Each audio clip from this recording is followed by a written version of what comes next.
Chacun a sa Bible avec lui.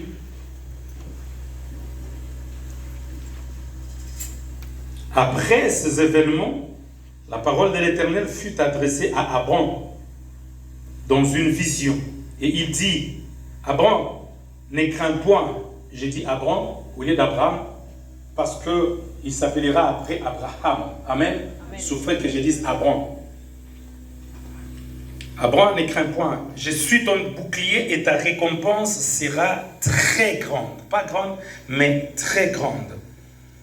Abraham répondit, c'est notre verset au fait, le verset 2, Seigneur éternel, que me donneras-tu? Je m'en vais sans enfant, et l'héritier de ma maison, c'est Eliezer de Damas.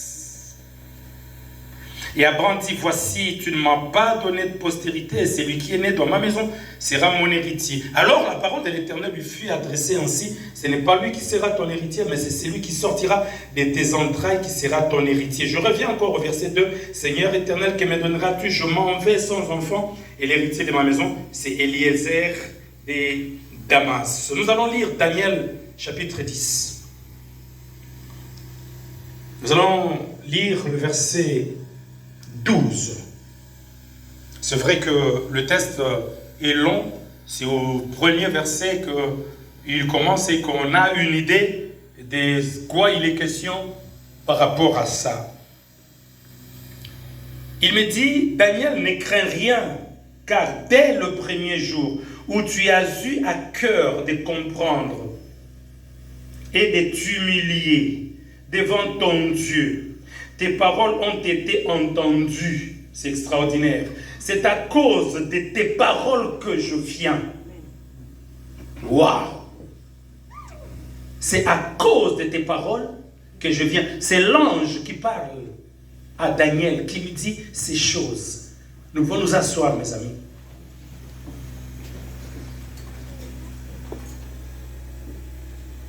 Seigneur, je m'en vais sans héritier, et l'héritier de mes biens, c'est Eliezer de Damas. C'est les paroles d'un homme découragé, d'un homme qui ne croit plus que la situation puisse changer. C'est les paroles du pécheur qui a essayé de pécher toute la journée et qui n'a rien pris et qui voit le soleil se précipiter de se coucher et qui s'est résolu à avoir passé une journée où il n'a rien pris, une journée prévue. Il va conclure que la journée d'aujourd'hui aura été une journée mauvaise, une journée où je n'ai rien eu. Tel était le sentiment d'Abraham. Il regardait son corps vieillir, sa vigueur s'en aller. Il pouvait, en se regardant dans la glace, se rendre compte de l'effet du temps sur son corps. Alors que c'est quelqu'un qui avait reçu de Dieu la promesse, ne crains rien, ta récompense sera très grande. Malgré ces paroles, le temps passe et il n'y a rien. Le temps passe et il vieillit. Le temps passe et il perd tout le moyen pour pouvoir espérer avoir un enfant un jour. Les pronostics, pour ainsi dire, de manière humaine, les pronostics étaient contre lui. Ce n'était plus possible. Peut-être commençait-il à dire, j'avais peut-être mal compris ce que Dieu voulait me dire quand il a dit, ta récompense sera grande. Peut-être disait-il désormais, cette récompense dont parlait l'Éternel concerne certainement mes brebis. Alléluia. Amen. Mes bœufs, ma richesse matérielle, les serviteurs et servantes qui ont eu des enfants dans ma maison. Peut-être pensait-il que c'était ce que Dieu voulait dire. Je viens dire à un homme, je viens dire à une femme, Dieu utilisera le langage que nous serons à même de comprendre pour nous rassurer, pour nous dire qu'il est de notre côté et qu'il ne nous a pas oubliés. Vous allez dire, non, ce n'est pas toujours le cas. Si, ce n'est pas toi qui le comprends directement, c'est l'homme de Dieu, à travers un message comme celui-ci. C'est cela la force de la prédication de l'évangile. Vous savez, tout le monde peut prendre cette Bible et la lire. même des athées, même des historiens, même des personnes qui juste veulent enrichir leur connaissance. Ils peuvent lire cette Bible et ne pas y voir la parole de Dieu.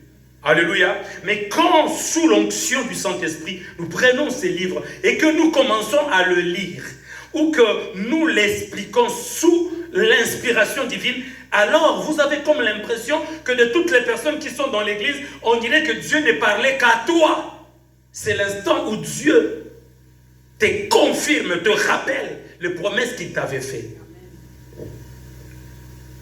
Les temps passent, Abraham vieillit, le corps commence à se ratatiner, les plis se forment jour après jour, année après année. Il était au soir de sa vie. Est-ce que quelqu'un ici a l'impression d'être au soir de sa vie? Peut-être cela ne concerne-t-il pas tellement nos jeunes gens qui, eux, sont au matin de leur vie.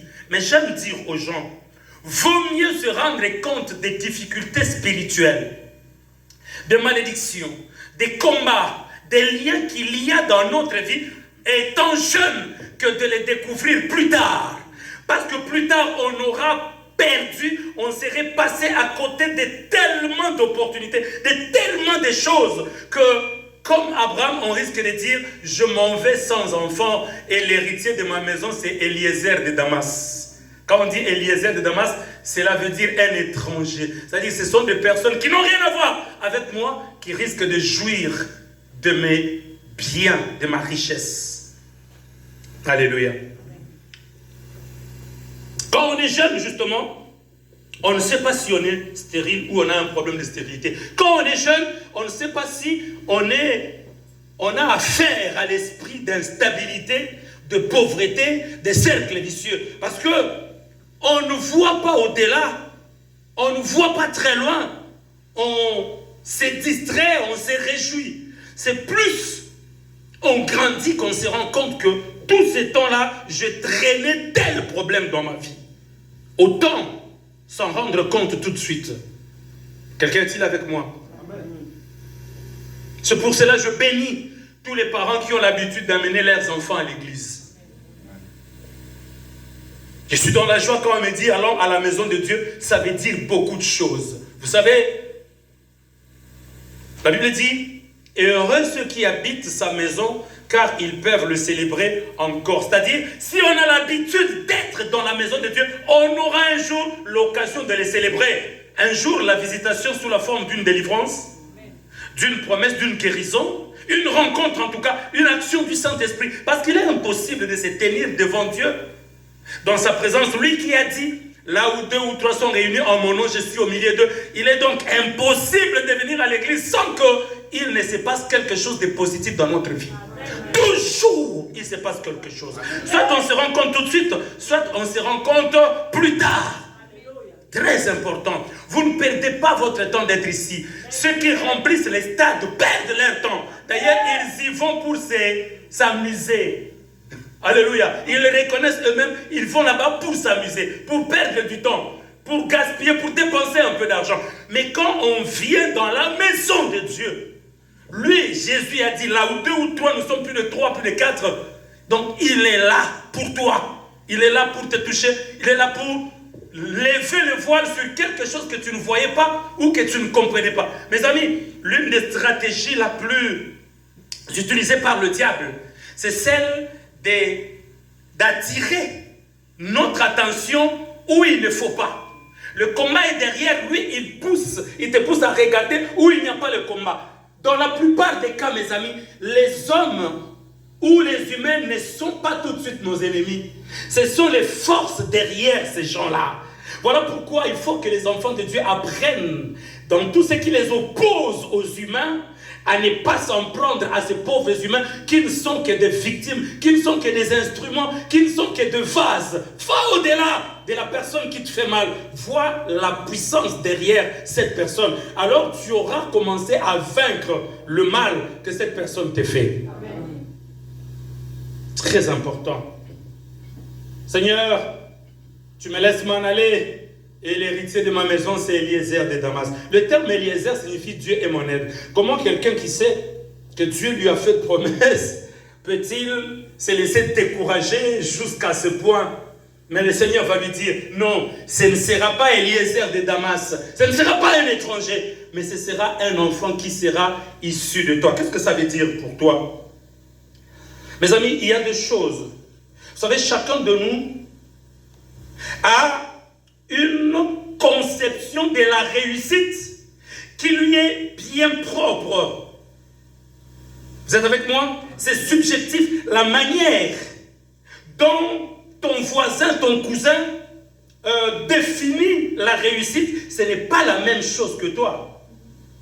Je suivais un jour une discussion comme aiment en faire les Congolais sur Internet et tout. On parlait des musiciens, des musiciens du monde. Qui est celui qui est le plus riche? Qui est celui qui a réussi le plus? D'aucuns ont dit l'homme de Montfleury avec ses immeubles. D'autres ont parlé de ceci, cela et tout et tout. Un homme sage a fait remarquer que de tout cela, il en est un qui passait pour celui qui n'avait pas beaucoup d'argent. Pourquoi? Parce que pour ce monsieur-là, la réussite pour lui, c'est de parcourir le monde entier pour faire entendre sa voix. Pour lui, c'était ça la richesse. Je regardais toujours, j'aime bien regarder le monde parce que là, j'apprends beaucoup de choses. Un groupe anglais réussit à vendre un album. Ils en reçoivent un disque d'or. Écoutez-moi attentivement. Voilà comment moi je prêche. Alléluia.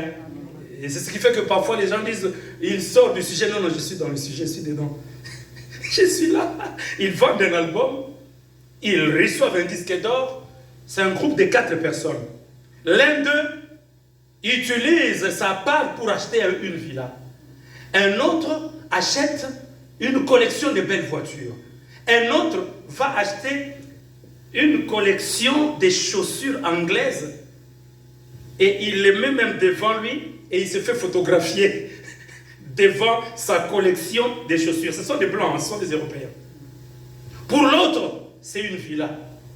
Pour son ami, c'est quoi? Sa collection de voitures. Mais lui, il a acheté la collection d'une marque. Il a dit, après le défilé, toutes les chaussures, je les achète, vous ne les produisez plus. Vous êtes avec moi? Ça dépend de comment on définit, on conçoit la réussite. Quand il dit non, c'est quelqu'un qui sortira de toi. Il y a en toi un vœu, un besoin, un projet, quelque chose, un rêve que tu voudrais voir se réaliser, qui n'a rien à voir avec les autres. Voilà pourquoi que personne ne dise que tu as échoué. Amen. Ouais, je croyais que toute l'église allait acclamer. Ayez l'habitude de toujours ovationner la parole de Dieu. Ayez l'habitude d'ovationner la parole de Dieu. Quand vous ovationnez la parole de Dieu, vous vous l'appropriez. Vous en faites vôtre. C'est comme si vous disiez Amen. C'est quoi la réussite? C'est quoi la richesse? Pour un autre, la richesse, ce sont ses enfants. Ah oui, il n'a pas des immeubles, il n'a pas de grands biens, mais quand il voit le visage de ses enfants, il s'est dit, je ne serai pas venu au monde pour rien. La preuve, ce sont mes enfants. Alléluia. C'est quoi réussir? C'est quoi la richesse? C'est relatif. Ça dépend d'une personne à une autre. Abraham, lui, la richesse, ce n'était pas tous les biens. D'ailleurs, quand il parle d'Eliezer, il regarde comment Eliezer va commencer à jouir de ses bœufs, de ses maisons, de ses tentes et tout. Alléluia. Lui, il voulait que quelqu'un qui soit issu de lui puisse jouir de ces choses. Écoutez, la réussite d'un enfant, ou le bonheur d'un enfant, est une sorte de bonheur par procuration du parent. Hein, je vais expliquer ça de manière plus simple. Quand l'enfant réussit, vous pouvez dire du parent qui n'a rien foutu de la vie, mais il n'aura qu'à vous montrer son enfant. Il n'aura qu'à vous montrer la réussite de son enfant. Il jouit du prestige à travers la réussite de son enfant. Par procuration, il a réussi. La réussite d'un enfant est une sorte de rédemption pour la vie d'un parent qui, entre guillemets, aura été un échec. Amen, amen, amen. La réussite, la richesse, c'est relatif. Pour Abraham, il fallait que ce soit quelqu'un qui est sorti de lui. Et Dieu savait bien que le désir d'Abraham, c'était qu'il fallait que ce soit un enfant, quelqu'un qui est issu de lui. Voilà pourquoi il va le rassurer. J'aime bien encore l'histoire de Daniel, toujours dans cette logique. Israël est amené captif à Babylone. Babylone, à l'époque, d'ailleurs, Babylone, de la même manière que Dieu a choisi Jérusalem et Israël comme son peuple, comme l'endroit où il règne, Satan avait choisi Babylone. Babylone ainsi que Babel était une cité, une ville qui était le symbole de la rébellion contre Dieu.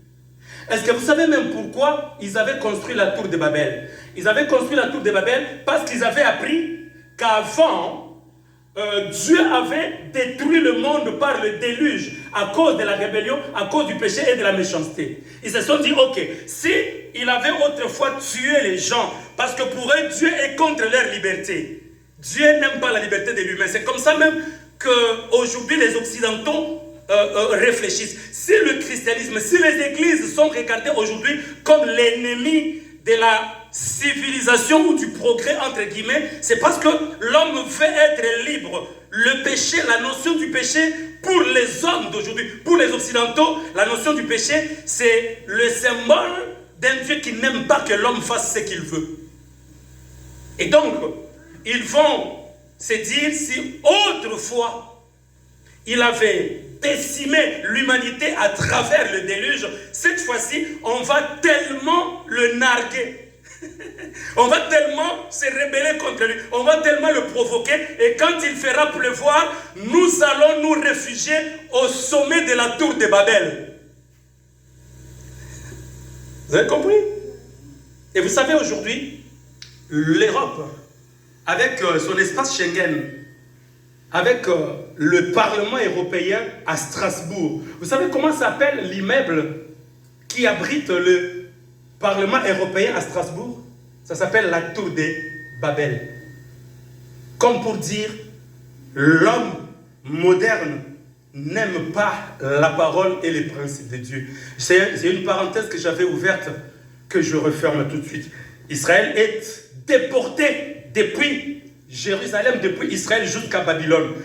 Mais pour Daniel, avoir été d'abord vaincu par l'ennemi, par un peuple adorateur de Satan, un peuple plongé dans la sorcellerie, l'occultisme, un peuple qui passait son temps à se prosterner devant les statues. D'ailleurs, le roi élèvera une statue telle que à 1h donnée de la journée, quand la musique commençait à jouer, tout le monde devait se prosterner devant cette statue. Ces choses-là étaient une véritable...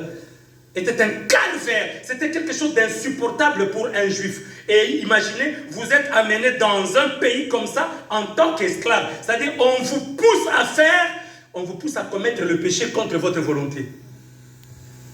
Ils étaient dans cette situation. Puis, Daniel dit non, ça ne peut pas continuer. Et Daniel commence à prier. Et ce qui me plaît, c'est que la Bible dit, ne crains rien. Daniel, j'ai dit à un homme, j'ai dit à une femme, j'ai dit à quelqu'un aujourd'hui, ne crains rien, car dès le premier jour où tu as eu à cœur de comprendre, je vais m'arrêter un peu là. Dès le jour où tu as eu à cœur de comprendre, mes amis, notre délivrance, notre avancement, notre réussite, papa, oh là là, j'aimerais bien qu'on me trouve un micro sans fil.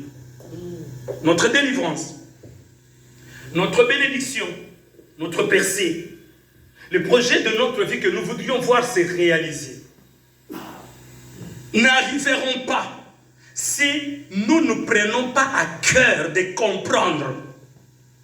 La délivrance commence les jours où tu as à cœur, tu prends à cœur de comprendre. Mes amis, merci cher Saint-Esprit. Écoutez, en Christ Jésus, qui yanke ezalakate en Christ Jésus, c'est-à-dire, m'en fous. Faire les choses comme on les entend, ça n'existe pas. En Christ Jésus, tout péché, toute négligence, alléluia, on les paye cash. Parce que nous sommes ennemis du diable. Nous nous sommes rangés du côté de Dieu comme pour lui dire, viens, nous sommes avec Jésus. Et si tu oses sortir de la grâce, on le paye cash. Le problème, ce ne sont pas les gens autour de nous. Le problème, c'est nous-mêmes. Je dois commencer par, écoutez, quand il y a un conflit dans la famille, dans le couple, quand il y a un conflit dans l'amitié, en étant chrétien, ne cherche pas d'abord la faute chez l'autre. Commence à regarder en toi-même en quoi ai-je été coupable. Qu'est-ce que j'ai fait qui l'a poussé à agir comme ceci, comme cela. Même si c'est toi qui as raison, mais à cause de l'humilité, commence par chercher la faute de ton côté. Donnez-moi un bon amen. Amen. Dès le jour où tu as eu à cœur de comprendre comment la situation du chômage, de la pauvreté, de l'instabilité, de la stérilité, du célibat, va-t-il tellement durer alors qu'à la croix, il a dit tout est accompli. Comment est-ce possible? C'est quoi cette... Il n'y a pas d'analogie. Ce n'est pas normal qu'à la croix, tout est accompli. Mais quand on regarde notre vie, je ne le dis pas que pour vous. Je me pose de plus en plus de questions. Moi aussi, j'ai besoin de voir la gloire de Dieu dans tous les domaines de ma vie. Partout où il y a eu comme un frein. Alléluia. Dis Seigneur, dis un peu comme Abraham. Le temps passe. L'âge avance. Mais il y a des choses qui se sont arrêtées. 1 an, 2 ans, 3 ans, 4 ans. Et pendant ce temps, tu ne rajeunis pas. Tu ne rajeunis pas. Mais il dit, dès le jour, waouh, le miracle s'est déclenché au ciel, le jour où il a eu à cœur de comprendre. C'est-à-dire, on doit, à un moment, quand tout le monde est parti, quand on se retrouve seul avec Dieu, voilà pourquoi j'encourage les prières dans la solitude. Les prières en groupe, c'est bien. Les prières en ligne, c'est bien. Les prières à l'église, c'est bien. Mais les meilleures prières, ce sont celles qu'on fait seules devant Dieu. Amen, amen, amen. On peut pour chercher un bouc émissaire dire, c'est un tel qui m'a fait ça, c'est un tel qui m'a fait ça. Écoutez, la différence entre le christianisme et toutes les religions qui existent sur la terre, avec le christianisme, Dieu regarde le cœur. Tout se passe dans le cœur. Les gens peuvent te donner raison. Mais dans le cœur, toi-même tu sais. Tu sais ce qui se passe dans ton cœur. Les prières où on est seul, là, on parle à Dieu. Là, Dieu vient vous voir. Là, vous ne pouvez... Il n'y a pas d'hypocrisie possible. Il n'y a pas moyen d'esquiver. C'est entre toi et Dieu. Et il dit, le jour où tu as eu à cœur de comprendre, c'est le jour où le miracle a commencé. C'est le jour où le ciel s'est ouvert pour toi. Le jour où tu as eu à cœur de comprendre. Comment ne comprends-tu toujours pas? Église, serviteur, servant de Dieu, le temps n'est pas de notre côté. Le temps, il faut lui courir après. Il faut le racheter. La Bible dit racheter le temps, car les jours sont mauvais. Mets le temps de ton côté pour avancer. Le jour où tu as eu à cœur de comprendre, Abraham se plaignait. Il pleurait, Seigneur, je m'en vais sans héritier. Ici, Daniel dit, la situation ne peut pas perdurer. Non seulement on a connu l'humiliation d'avoir été vaincu par des païens, par un peuple ennemi de Dieu, mais en plus, il nous emporte, il nous amène dans leur pays. Et le péché est autour de nous. Même quand on ne veut pas, on est obligé de pécher. Mais il faut que ça change. Alors Dieu dit, le jour où tu as eu à cœur de comprendre, prendre quelque chose à cœur signifie réfléchir à propos. C'est-à-dire prendre la chose, la retourner dans tous les sens. C'est ce jour-là que commence la délivrance. La Bible dit quoi? Le jour où tu as eu à cœur, dès le premier, waouh, c'est encore plus beau. Dès le premier jour, waouh. Oui, parce qu'on peut penser sur quelque chose pendant une semaine. Hein. On peut penser sur une chose 1 mois durant, 1 an durant. Mais ici, la Bible nous rassure. Dès le premier jour où tu as eu à cœur de comprendre, il faut que tu comprennes. Dans la plupart des cas, nos problèmes, nos combats traînent parce qu'on n'a pas compris. On cherche la solution ailleurs. On frappe ailleurs. Alors que le problème est peut-être à côté de nous. Comprendre d'abord, et puis t'humilier. Comprendre et t'humilier. Amen. Apprenons à nous humilier devant Dieu. Qu'importe ce que les hommes peuvent dire de nous. Les hommes peuvent... Vous savez, les hommes ont toujours raison. Alléluia. Vous savez pourquoi les tribunaux humains existent? C'est pour aller chercher la raison. Et on paye les avocats, pourquoi? Pour que quand même on a fait du mal, l'avocat va chercher à atténuer, c'est-à-dire à trouver des raisons. Écoutez, face au mal, il n'y a pas de raison. Un enfant de Dieu doit se dire, face au mal, il n'y a pas de raison. On doit s'humilier. Le jour où tu as eu à cœur de comprendre d'abord, Seigneur, donne-nous la compréhension, le pourquoi des situations sempiternelles, des situations qui durent, qui prennent du temps, des situations qui nous mangent les temps, des situations qui nous volent les opportunités, des situations qui, oh mon Dieu, ça fait trop longtemps que la situation est là. Il faut que ça change. C'est le jour où tu comprends, tu prends à cœur. Mes amis, tout ce qui nous concerne, tout ce qui est vital pour nous, on doit le prendre à cœur. Prendre à cœur. S'humilier devant Dieu. C'est alors que tes paroles ont été entendues. Parce qu'il avait compris, parce il s'était humilié, c'est alors que ses paroles ont été entendues. Il y a des choses qui freinent que nos paroles, nos prières soient entendues par Dieu. Je ne serai pas long. Tes paroles ont été entendues et c'est à cause de tes paroles que je viens. C'est grave, hein? Mes amis, il y a en Christ Jésus la possibilité que nos paroles fassent bouger les anges. Non, je vais expliquer ça très bien. Dieu nous garantit. Nous avons ici une preuve que quand on comprend, quand on s'humilie, alléluia, et qu'on cherche Dieu, quand les paroles ne sont plus bloquées par le deuxième ciel, et que nous perçons les paroles atteignent le trône de la majesté divine, les anges bougent. Ta prière a le pouvoir de faire marcher les anges. Vous savez pourquoi les magiciens se glorifient? Il y a un grand magicien, David Copperfield à l'époque, qui remplissait des salles les plus prestigieuses parce qu'il faisait marcher les démons. Les démons venaient prendre les gens et puis voler au milieu de la salle. Il s'est passé des choses incroyables. C'est à cause de cela qu'il était devenu célèbre. Nous aussi, nous avons le pouvoir de faire bouger les anges. Tu fais une prière telle que l'ange va dans ton bureau. Tu pries, l'ange va à la préfecture où se trouve ton dossier. Tu pries, l'ange va chez les banquiers. Tu pries, l'ange va voir les conseillers bancaires. Tu pries, l'ange va voir la femme que tu veux épouser. Tu pries, l'ange va voir ton fiancé. Écoutez, qu'est-ce qui se passe, mes amis, quand nous faisons au nom de Jésus, les gens tombent? Il n'y a pas un fil invisible qui fait tomber les gens. Alléluia. Je fais ça, les gens commencent à vomir. Il n'y a pas un fil. Alléluia. Je n'ai pas un bâton invisible que je frappe au ventre des gens et puis les gens commencent à vomir. Qu'est-ce qui se passe? Je parle et les anges bougent. Amen. Je parle et les anges marchent. Je parle et le ciel m'entend. Mais il y a un préalable à cela. Comprendre et s'humilier. Écoutez, les prières qu'on fait vaille que vaille parfois, nous gaspillons l'onction pour rien. L'onction est tellement précieuse qu'il faut savoir les canaliser.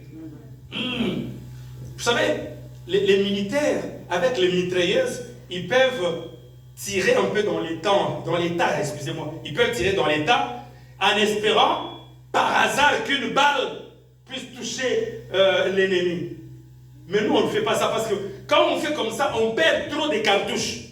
On perd trop de balles. Nous, quand on comprend tout, toute l'onction, c'est comme si les autres démons n'existent plus. Il n'y a que les démons de la pauvreté. Il n'y a que sur toi. Je canalise tout sur toi. Mes amis, tu vas réussir. Tu vas réussir. Tu ne mourras pas comme ça. Tu ne seras pas, ne parle pas comme Abraham qui a dit je m'en vais et l'héritier de ma maison c'est Eliezer de Damas. Non, tu ne diras pas ça.